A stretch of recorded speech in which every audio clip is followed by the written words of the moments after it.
Friends, I'm going to give you a practical scenario which we all might face if you are following IND AS. Okay, let's take the case of Reliance Industries. Reliance Industries is the biggest company in India when you look at from the market capitalization angle. Okay, so that is the biggest India. Now, Reliance has already more than 200 subsidiaries. Much more than 200, but let's assume it has got 200 subsidiaries.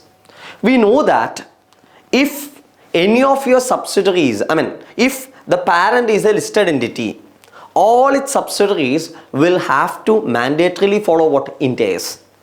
Irrespective of its nature and all those things, we have to follow IND AS. That is the rule. Now here, when you see the subsidiaries of Reliance, it has got 200 subsidiaries. Okay, and out of these 200, 10 companies has got a net worth of less than 1 lakh. In case of 10 subsidiaries, the net worth is only 10 lakhs. You know, for adopting IND AS, the cutoff for net worth is 250 crore. Whereas here it is just it's 1 lakh. Okay, and that too in case of 10 companies. Okay, now what the board of directors is evaluating, the board of directors is evaluating the option not to follow IND AS for these small companies, subsidiaries, as the cost of compliance is high. See, we all know you are going to learn about IND AS in the coming lectures. Now, complying IND AS or following IND AS requires a higher cost.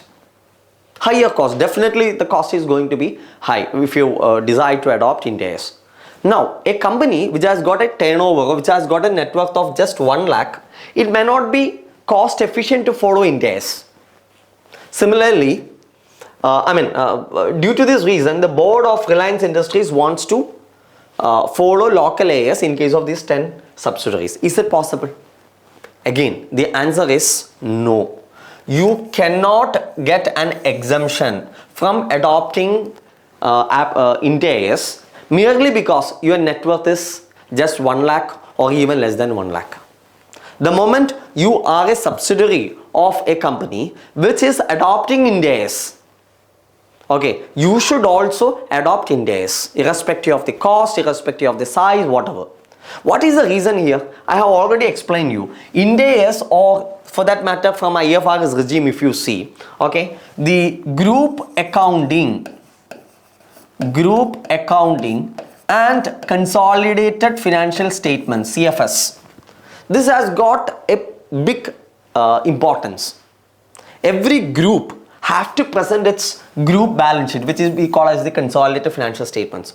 So if you take Reliance Industries as a group, the Reliance Industries has to present its consolidated financial statements, which will include the financial statements of all these 200 subsidiaries.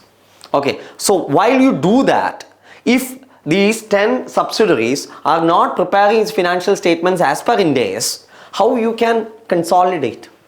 You will not be able to consolidate. That's the reason why it is mandatory for even for these small companies to follow IND AS mandatorily if it forms a subsidiary of this listed company or a company which is mandatorily required to follow IND AS. So here you have to follow IND AS for the small companies also. Thank you.